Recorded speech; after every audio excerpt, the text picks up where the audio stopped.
Et sur le côté droit, nous pouvons nettoyer tout ça jusqu'à la petite colline qui mène au Valtrap qui se situe plus en haut. Afin de mieux surplomber la vallée et d'avoir un angle de vue plus important, sur lequel on pourrait installer des bancs, des tables.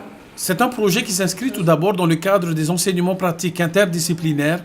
Aussi ambitieux soit-il, les élèves de classe de 3e du collège de Faroua ont présenté devant les membres du conseil municipal de Tapu Tapu Atea leur projet d'aménagement d'un site touristique. Pour ce faire, le choix des élèves s'est très vite porté sur le site du belvédère de Faroua, qui selon eux semble être dans l'abandon depuis quelques années. Un vaste projet qui vise également à impliquer la population, le monde associatif, tous les acteurs économiques de la commune.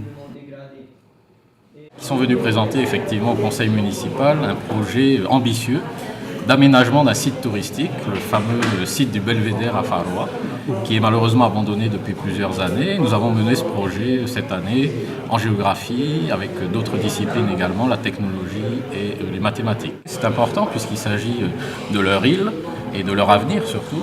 Il s'agissait aussi de montrer aux élèves que par des projets d'aménagement touristique, on peut créer des activités économiques qui permettent de rester sur l'île et d'avoir un avenir professionnel peut-être sur place. On est venu présenter un projet sur le site d'un aménagement.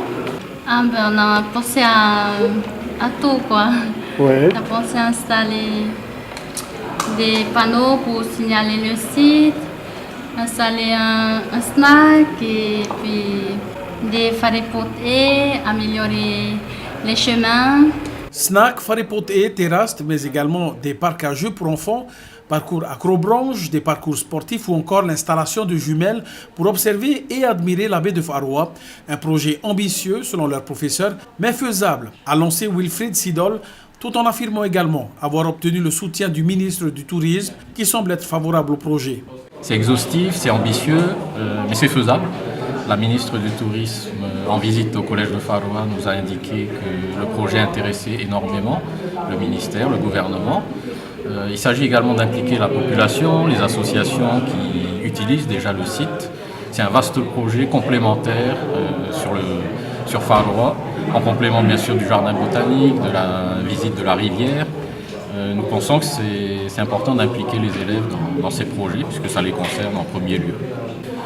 Que le projet d'aménagement se fasse ou pas rapidement, nous allons travailler d'ores et déjà l'année prochaine sur des panneaux explicatifs, du relief, de la végétation sur place et également partir à la recherche des légendes et histoires liées à la vallée de Faroua. Notre objectif, c'est d'avoir des dossiers prêts à fonctionner, notamment pour l'installation de panneaux explicatifs sur place, et également d'une table d'orientation.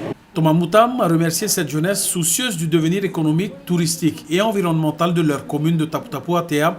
Il leur a également affirmé tout son soutien et celui de son conseil municipal, bien entendu en restant dans la mesure du possible. Ce projet, bien sûr toujours à son état embryonnaire, devrait faire sa route à la recherche de fonds. Ce qui est sûr, c'est que le projet a séduit l'ensemble des membres présents au conseil municipal. Si tout se passe bien, ce site aménagé pourrait bien devenir un jour une des références de la commune de Tapu Tapu Atea sur le marché du tourisme.